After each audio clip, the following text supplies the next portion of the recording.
That was me. Oh, that was you. He's staying. I guess, the special win for y'all, but I guess to start off with Tyrese's performance. I mean, he started off from the start. I believe your first 10 points. He just played well throughout. Yeah, I mean, obviously he came out gunning, made his first, I think, 6 threes.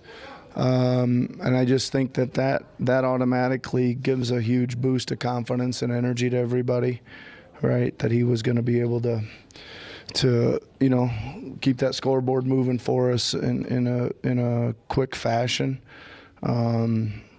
And then, he was seeing a lot of coverages and a lot of stuff, and he kept finding a way to get in there. But saying all that, there was guys that made some huge shots down at the stretch there. I mean, we were again taking the play that was there for the most part, and guys stepped into it and made some big plays. Yeah, talking about big shots. Kelly had a huge shot before. Tobias had 2 big free throws. Pat Bev played well. It was a good team effort. Yeah, I think some of the biggest shots there were Kelly's 3.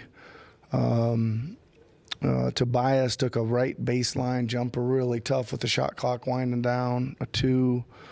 Obviously, Pat Bev's corner 3 was huge, and then free throws. And I was pretty happy. We really did a good job executing everything down the stretch at both ends. We guys were in and listening and executing and taking out what we wanted to do in that final minute to a T. So it was good. Going into the game plan, did you tell Tyrese that you wanted to be more aggressive? I did not. I tell him that a lot, though. But I think he knows at this point, right? When he's there, we're missing 3 starters that he's got to do it. I think him and Tobias both know, and we just tried to keep those guys involved in a bunch of stuff, and they did a good job. We were running some stuff we've hardly ever run, and putting some tweaks on some stuff tonight that was getting us some good half court baskets, and those guys did a good job of executing them. I thought Mo did a heck of a job there down the stretch too. Right, he was big, and he hit a big tough 2 and a couple key blocks, and did a good job. Tobias's productivity, though, was sort of all night as the, best supporting actor. Yep. Tyrese, the guys have given him credit for that consistency all season long. How important in these next couple games, or however many games without Joel, is Tobias? Yeah, I think that obviously, Tyrese, Tobias, kind of our focal points of our offense anyway. Even with Joel out there, they obviously shift up a gear. We really need Kelly to now kind of make sure he's involved, and he's got to kind of play the Tobias role where he's got to be in the 16 to 20 plus range, right? And he's got to get we got to make sure we get him in enough actions to do that. I'm super proud of those guys.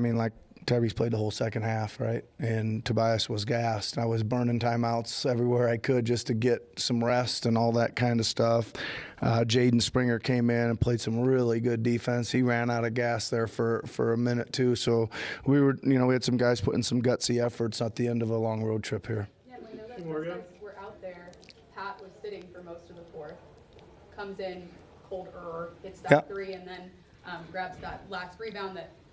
Obviously, you guys were in good shape anyway, but the intensity that he brought for those last couple minutes, what does that have? Well, it worked out pretty good. Jaden was just literally on fumes, and we had to make a sub for him. And actually, Pat probably had some good rest that he hasn't been getting in some of the other games too. So he was able to make a couple big plays. Yeah. You talked about being proud of your team. This is the 5th game. It was a rough trip for you. Yep. You're down 3 guys, 3 starters. You have to be proud of the way they respond, because they could have, Yeah, and for the most part, I think that we played our guts out in Denver. We played our guts out in Golden State. We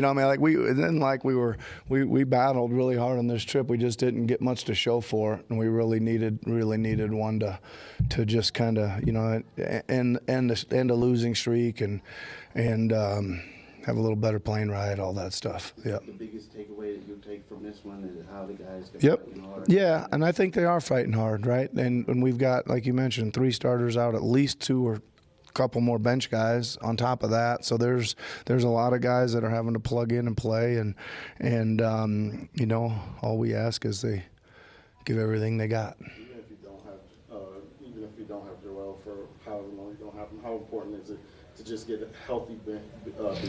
Yeah, I mean, I think that we had again, I don't know the exact numbers, but we had 10, 13 games without Joel, right? And we had some shaky performances. Then we kind of got in a groove and had some good ones. We got a bunch of good road wins without him, and we kind of knew like we got to be able to survive and stuff without him. Like it's going to come down to, and I think we're okay there, right? But to your point of your question is, it's hard when you're missing, you know, a whole multitude of other guys too. Like, you know, it's just shifting a little too far sometimes. So that's good to sneak away. And I think, listen, Melton got back on the court today. I think he'll be back fairly soon, right? I don't think Batum's is anything too. I mean, I think we should be able to filter some of these guys back in.